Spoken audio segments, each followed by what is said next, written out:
G'day YouTube, Warbles on a lot here.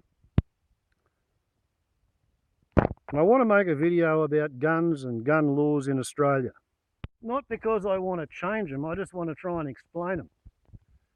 You see, in America, diagonally across the other side of the Pacific Ocean, there's a really robust, vociferous debate going on about gun laws.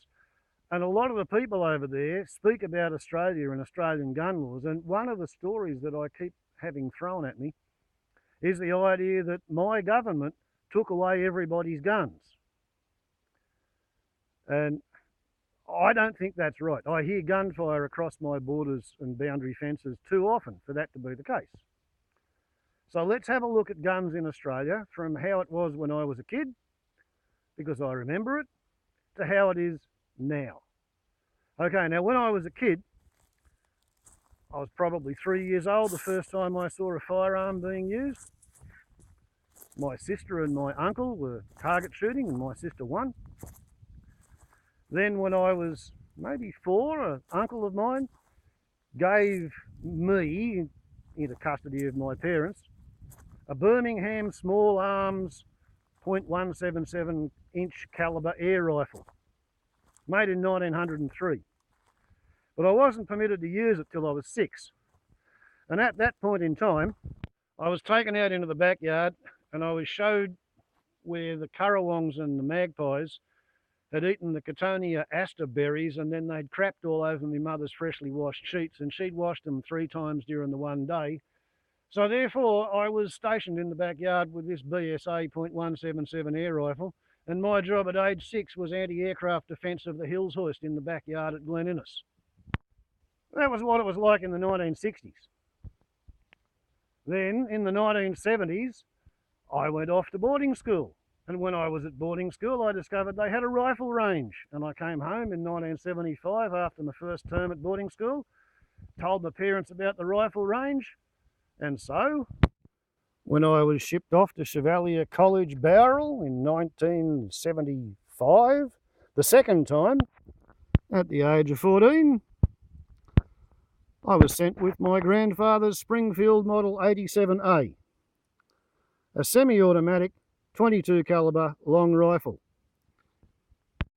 I didn't need a licence. I didn't carry it openly. I undid one screw and I took the action and the barrel off the stock and I crossed it inside a suitcase and I booked it through on the train. But yeah, for 4 years I took a semi-automatic to school every time I went to school. 4 times a year, because the school was 500 miles away from home. They actually appointed me house captain, as well as captain of the rifle team. And then in the 1980s, when I was living on 1,500 acres, I had 4 guns hanging up over the fireplace. And at the top of the stack is the BSA .177 air gun. Underneath that's my father's shotgun, underneath that's my grandfather's semi-automatic target rifle, and underneath that's my father's 22 with a scope. But I'd sort of inherited the other ones. And as you see, I used to have my favourite targets up on the wall. By the 1980s, yes, you needed to have a licence to own a gun. There was no necessary permit for each individual gun. You had to produce the licence if you wanted to buy a weapon at a gun shop. You had to produce your shooter's licence if you wanted to buy ammunition. But you were permitted to buy and sell guns privately without showing a licence. Certainly you were expected to show a licence, but you could tell them a story and you could buy the gun. That was in the 1980s. It was also in the 1980s that after shooting all the meat that I ate for 2 years, I was apologising to rabbits as I was skinning them. I couldn't make myself eat the final bowl of root-tail soup that I'd killed a kangaroo to get the tail to make the soup from. So I decided to stop killing things for the taste and the grease. So I personally outgrew the need for guns. But I kept my grandfather's semi-automatic target rifle, the one that I'd gone to boarding school with, the one with which Chevalier College had outshot HMAS Creswell at Jervis Bay. We beat the Navy.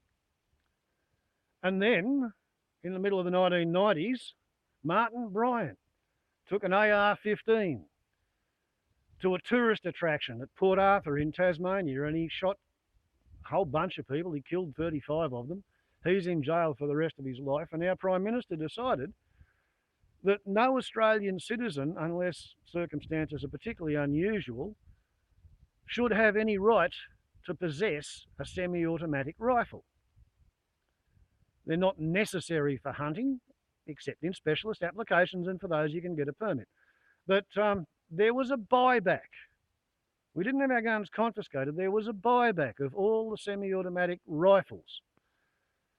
Back in 1948, they'd already cleaned up all the pistols. The only people who have pistols in Australia are people, except for police and security guards, are people who are members of bona fide, legitimate, heavily paperworked target pistol clubs.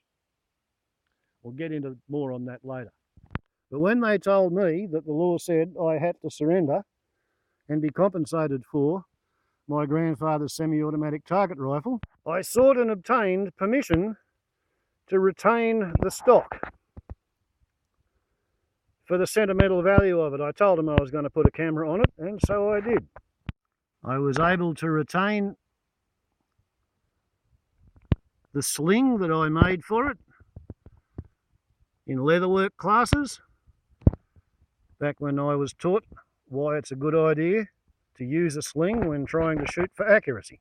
And lest I be snaffled by some duty-struck gendarme who wants to invoke the or part thereof clause of the Firearms Act, which states that anybody who has a stock or a lock or a barrel can be deemed to be in possession of an entire firearm, underneath the Banksia butt plate, you may see that inside that hole there's a bit of paper comprising the New South Wales Police Force's receipt for the action and the barrel.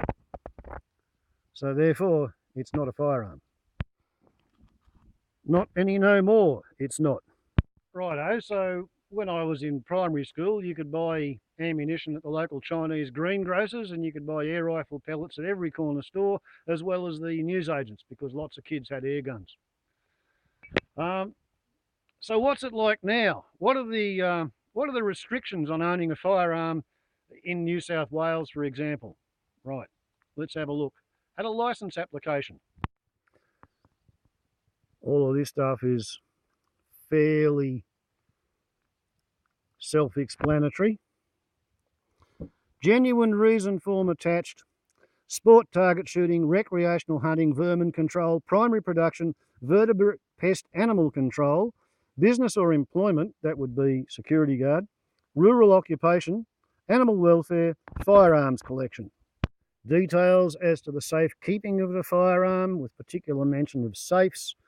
For rifles, you need a 3mm thick steel safe. For pistols, you need 6mm steel thickness. Personal history, you must complete this section. Have you in New South Wales or elsewhere been refused or prohibited from holding a firearms licence or permit, or had a firearms licence or permit suspended, cancelled or revoked? Are you currently subject to a good behaviour bond for an offence referred to in question E, or an interim apprehended violence order? C, been or are presently subject to a firearms weapons prohibition order other than an order that has been revoked? D, have you ever attempted suicide or self-harm, or in the past 12 months been referred or treated for alcoholism, drug dependence, or a mental or nervous disorder or illness? E, within the past 10 years, been convicted of an offence involving firearms or weapons, prohibited drugs, plants, fraud, dishonesty, stealing, prescribed restricted substances, terrorism, violence, robbery, organised criminal groups and recruitment, or an offence of a sexual nature. F, within the last 10 years been the subject of an apprehended violence order other than an order which was revoked, or an injunction ordered by the family court. Okay, fully understand and can comply with the firearms safety. Understand it's a serious offence to make a statement or provide information I know to be false or misleading. Authorise the release of my information to any third party the Commissioner deems appropriate. I agree to the New South Wales Police Force undertaking such inquiries as are necessary to establish the information I provide in relation to this application is true and correct. My rough first cut understanding of those conditions indicates that if I wanted to, I could apply, and I would probably have a little bit of difficulty because I can tick some of those boxes and say yes to them. But I could probably get a firearms licence if I wanted to, because it's a long time since I put a foot wrong.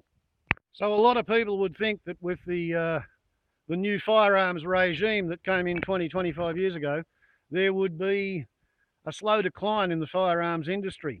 Well, when I was a kid, there was one gun shop in town. There were a few other places that sold ammunition. When I was a young man, there were actually two gun shops in town, but one of them folded up and went out of business quite a long time before the Port Arthur business. So let's go to town and have a look at what's there now. Okay, so here we are in the famous main street. And we shall come back to the old National Bank shortly. Now, this doesn't look much like a gun shop from the outside. However, in among the chainsaws, up at the back of the shop, once you get past the hardware,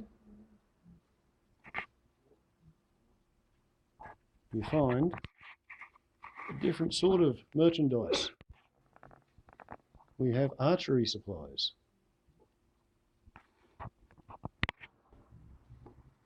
Examples of taxidermy trophies. And it is indeed a bona fide gun shop. Now, if you walk in here off the street and you've never owned a firearm before, old mate who owns the shop tells me you're looking at about 4 months worth of paperwork before he's going to be able to sell you a firearm. You're going to have to pass a proficiency test. You're going to have to get a license. You're going to have to get a permit to acquire it. If you're going to use it for hunting, you're going to have to get a property owner to sign off on the fact that you have land on which you're permitted to shoot. But the idea that there are no guns in Australia is just bullshit. Presumably there's more bang bangs behind the locked doors, as well as, like I said, archery supplies.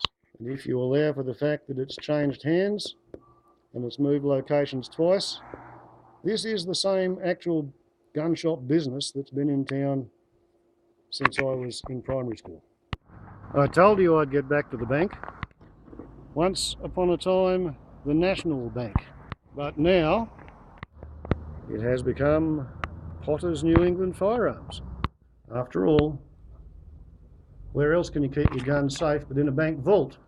Young Bruce Favell here, who's opened the shop, of course, has his 3 Commonwealth Games medals, because he's really seriously into making 10 bullets go through one hole on one piece of paper, like so.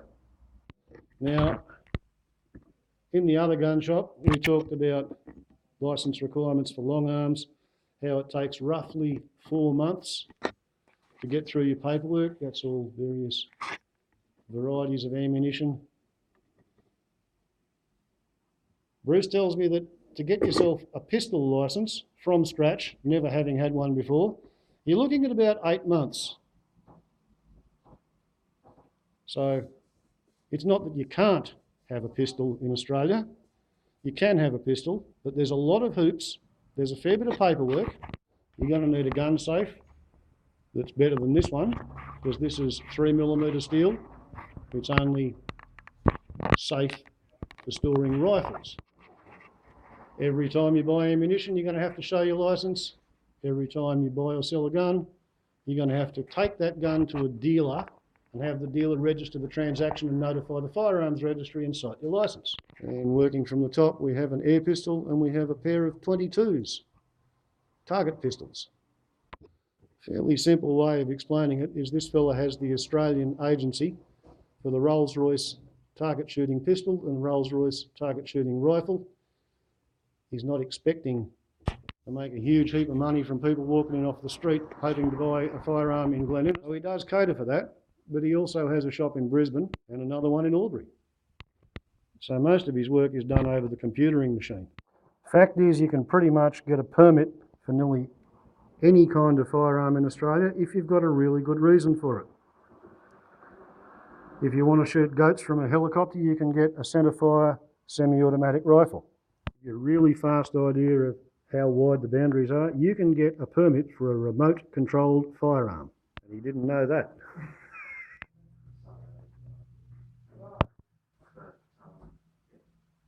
No second-hand one? No, unfortunately not as yet.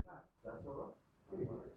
So there you go, and now you know, and next time you hear some half-wit from the NRA telling you that guns are banned in Australia, point them to this video and we'll set them straight. Warbles on a lot to YouTube. Ciao.